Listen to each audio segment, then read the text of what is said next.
Hello everyone and welcome to Tom and Arnold Talk Movies. I am Tom. This is Arnold. Hello. Today we're talking about Tetris. This was directed by John S. Bard and written by Noah Pink.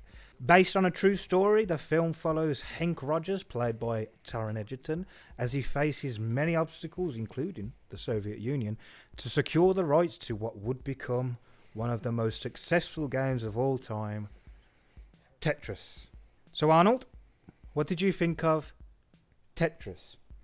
It was okay. I thought it was alright. Mm-hmm. A nice little 80s feel-good movie where capitalism wins. Yeah. It's alright. It's got some... You fucking commie. But it's got interesting elements of social commentary with the fall of the Soviet era even. But it just seems like a sort of tribute to it's a buddy film.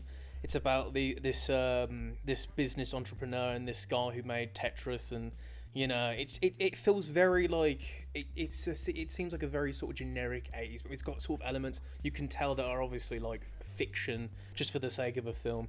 But I thought it was okay for what it was. What about you? Similar to you, I thought it was pretty okay. Yeah. Decent, whatever, but it's just like, it's the standard trope of like the biopic. Yeah, where exactly. it's like idea / opportunity, rising up, downfall, sad moment, and then everything's all right. Yeah. And it's just like, I didn't really find it that interesting or exciting either. And it felt like a lot of the film was dramatized. Yeah. Whatever. There was a lot of moments where it was like, oh, remember this, the Game Boy, reveal and stuff like that. I think it's a film for a certain kind of audience that grew up in that era, and that's not a bad thing necessarily. But yeah, like you said, I mean that spoilers. I think the ending where that chase scene and they're going to the airport. Oh, that's bullshit. It's very much like, oh, we've seen this 1,000 times before, man. That you saying that, I was going to bring it up, but that car chase at the end was so fucking CGI as well. It looks so fake. And it's just like, God, they can't even film car chases these days. Yeah. The only thing I didn't mind was the fact that they sort of made it into like a level game, where they sort of turned the cars into Well, that's another thing, because it feels like the film had this sort of style to begin with, where it was like, oh, games, and then it just sort of became standard. It started off very sort of Scorsese, where it's like Wolf of Wall Street, bit of fucking I thought it was Goodfellas. hearing Leonardo DiCaprio narrating the film at one point. It just felt like that sort of thing. Yeah, that's so true, because they do like sections of the movie, like levels. And then they sort of forget about it, and it's like it's a movie you got to take seriously now, and it's like it kind of, the tone's very inconsistent. Yeah. It's like there's a lot of stuff involving contracts having to be signed, and it's like in real life, that stuff probably wasn't as interesting as the film makes out to be. Not saying that the whole story of Tetris is boring, but it's just like I think there is a lot going on here.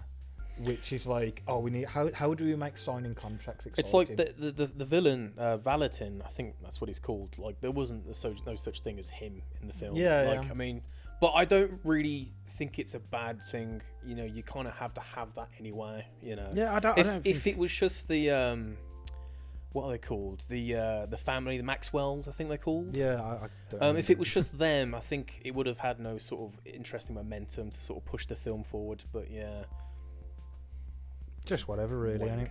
It is just. It is just like a mixture of loads of different films, and it doesn't have its own style that stands out. Yeah, you know what I mean. It just I don't know. And I thought the beginning of the film was like so much at once. It was like this. The pacing was crazy as well. Yeah. It's like, I don't know. Maybe it's just my stupid little brain, but it's smooth like brain. It's just like, have you ever seen a koala's brain? It's smooth as fuck. I know, trust. But it's just like, but at the beginning I was just like, I know what's going on, but just slow down a bit, because like it's fucking everything everywhere at once, man.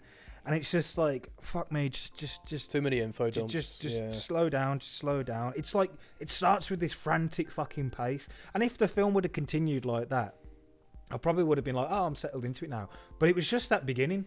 And then the rest of it just felt kind of standard. I felt like when they got to Russia, well, when he gets to Russia as well, it just got like slow, if you know what I mean.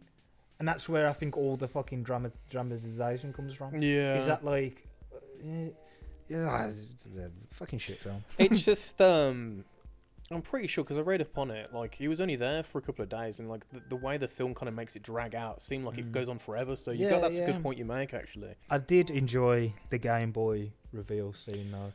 It's just like there was just something nice and quaint about it. Yeah. And it's just like, I wasn't like massive into Nintendo back in the day. No. But I did have a Game Boy, and it was like and I think it was like because in the film they're like, you know, this is like top of the range fucking shit.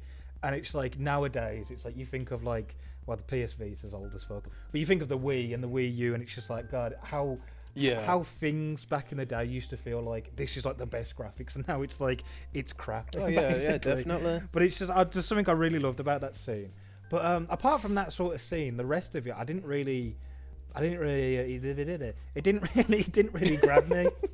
It didn't really grab me. It was just like, well, I've sold my shares to another company, and this person has sold their shares to another company, and it's like, it was the idea of like, well, hang on, you haven't got rights anyway to sell in the first place, and it's like, it was basically like, oh, okay, so technically we're profiteering even though we don't have any rights anywhere in the first place, and it was just a bit like a back and forth sort of thing. This is what I mean. It was most of the film just felt like talking about contracts. Yeah, and like, the whole scene with like the first sort of big contract scene where Toby Jones is in that room and Taron Egerton's in that room, and they're going back and forth. I did kind of enjoy it because it was like, oh, so you know the contract, blah blah blah blah blah. I did like that, but it was just like I say, it's not that exciting. No, you know what I mean? No. Looking through contracts isn't it's that like exciting. that scene when Hank. It's like Hank or Hank. Whatever. Yeah, Henkers. Yeah, it's like that bit where he's like really like confused as to why the creator of Tetris didn't get any money, and he's like, what the fuck's, and like. It's like it's such a sort of shoehorned way to say this is what communism's all about, and it's just like, you know, because communism is essentially owning all the rights as a collective sort of, you know, government, and it's just like, you know, I just don't really care that much, to be honest. Yeah. I don't think it's a terrible film. It's just like, I don't know. It's just like, it just seems kind of pointless to sort of drag it out for like, I mean, it was like an hour and what? Nearly 2 hours. 2 hours, fucking hell. Some very good teeth acting from Taron Egerton. Yeah. Don't you think? Very good teeth acting. Also, I don't know if you've watched My Name Is Earl, but didn't you think he looked a bit like Jason Lee from My Name Is Earl at times? A bit, yeah. Yeah. Very good Taron Egerton is. Very good. He plays Johnny in Sing, and Sing 2. I never watched them. Is there anything else to say? And it's one of those films, isn't it? It's just sort of like, I don't know. It's just standard shit, man. It's like one thing that really stood out to me, where I was like, God, this is so fucking obvious shit, so cliche. And there's that one bit where it's during the whole like the worst part, you know, when everything's going wrong, and he says to his wife, it's like, I'm trying to make a life here, and she's like, we had a life. It's like, fuck, you know. Yeah. How many times has that been in a fucking film, man? Trust me. You know what I mean? It's just standard bollocks. Even the moments where like you just knew what was going to come, where Hank has that Russian translator and she turns out to be KGB. Oh, fucking obvious, man. I don't know if that was true. I don't know if that was true, but fucking Hank Rogers, if you're watching this, if you're still alive, I don't know. But mate, how fucking daft could you be? Like, you've gone to the fucking Soviet Union, and like some random person has been like, "Hey, what's up?" I think she was fictional for the sake of the film. You know. But then it's just, what's the point in making it if you're just gonna make everything a generic real? fest? Yeah. You know what I mean? I know true stories can't be true because life is actually quite boring. No, of course not. But it's just like, when you're making shit up, it's just like, fuck this, man. You know what I mean? I think it's just like Scorsese has just perfected this type of film, and now every time a film comes out like this, it's just like, this is just kind of like a Wolf of Wall Street type film. You know what I mean? Yeah, There's a new no film. style, no substance. Yeah, there's a bit of substance in it. I don't want to say it's all fucking shit. It's an entertaining something to pass the time for like an hour and a half or whatever, or 2 hours. But it's just like, it's just nothing that makes it stand out. It's like I, Tonya has a similar sort of, you know, biographical sort yeah, of. yeah. And it's like, but that felt way more interesting. But maybe it's because I didn't have many idea. I didn't have much of an idea of Tonya Harding. I didn't really know anything about it. So watching it, it's like, oh wow, this is mad. Like she apparently, she what does she do? She breaks someone's legs or something. She gets someone to anyway. It doesn't matter. But it's just like maybe it's because we're all aware of Tetris and all that. It's just like, oh well, yeah, okay, it's Tetris. Who cares? I don't know. It was just sort of laughable. It reminded me of like Indiana Jones 4 or something.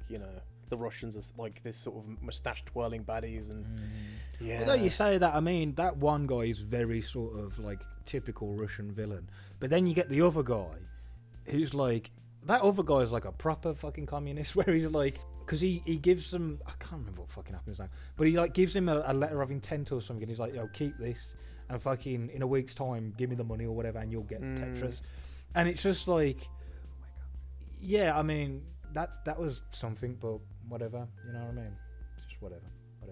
Actually, what was his name? Alexei something or other. He actually, after the film, him and Hank Rogers, Paginoff, I think Paginoff, yeah, whatever. They actually formed a company together. Yeah, and I was like, that's pretty cool. Oh yeah, that's in the fucking film. Yeah, after I'm fucking daft. The credits. But yeah, I don't really have much to say about Tetris because it's just like I couldn't give a crap about the Maxwell scandal where they like stole like money from like pension funds of the company. Oh yeah, fuck them. And like just Oh yeah, I think to be honest, probably that would have made a better film. You know what I mean? You have like a corrupt businessman who's taken all the pensions off his workers. But it was just like a one-liner sort of thing. Like, okay, that happened. So watch out for that at the end, where he gets eventually arrested, Maxwell, and that's it. Really. I did like his son, because like his son is a dickhead, but he's got morals. If you know what I mean, I liked that because normally you get like the villain who's like, I don't believe in anything, but like he doesn't want to make a deal with the Russians like secretly. Yeah. He doesn't like when he finds out that his dad has made a deal. He's like, oh, you fucking twat. So it's like I did like how he was a dickhead, but he still had like his morals. Yeah. Where it's like I thought that was a nice little touch, if you know what I mean. It's funny how he got pissed off whenever someone called his first name. Yeah. Was that trying to be a joke? Do you reckon? It was a joke, but it was just like, it's whatever. Yeah, maybe if they would have made this more like a comedy and more sort of wacky and mad, because as well when we get to the car chase at the end and we see like blocks, like stuff turns into Tetris blocks and it becomes all pixelated. That was cool, but it's just like it's like at the beginning of the film and then at the end of the film. You know what I mean? The middle of the film is just like you could change this. Oh, this is a fucking stupid fucking comparison, but it's like you could change this to any sort of like Tetris fucking game, whatever, and it would be the same. You know what I mean? I wouldn't have minded if it was like a Scott Pilgrim kind of film. Exactly. Yeah. That would have been fucking great. Get Edgar Wright in it. Yeah. Now, to be honest, an Edgar Wright film like this, that's another probably influence like that Edgar Wright sort of space, quick, flash, blah blah blah. That was good as well. Yeah. I mean, that would have been good if he directed it. It's like it could have been a lot wacky. It could have been a lot more. It wouldn't take itself too seriously. But it just felt like am I watching Mission Impossible or something? It just fell into the same tropes, and I was just like, I'm bored. 10 out of 10. 10 out of 10. Best film of 2029. 2024. Now, but overall, it's fine. It's entertaining enough. Just a bit. If you're casual, whatever. You snob. I'm gonna joke. Anything else on Tetris? No, that's it. No, that's it. But yeah, quite. How long have we been going for? About 20 minutes. That'd be fine. So yeah, that was Tetris. Bit of a short and sweet and snappy review today. Thank you for watching, and we will see you in another video.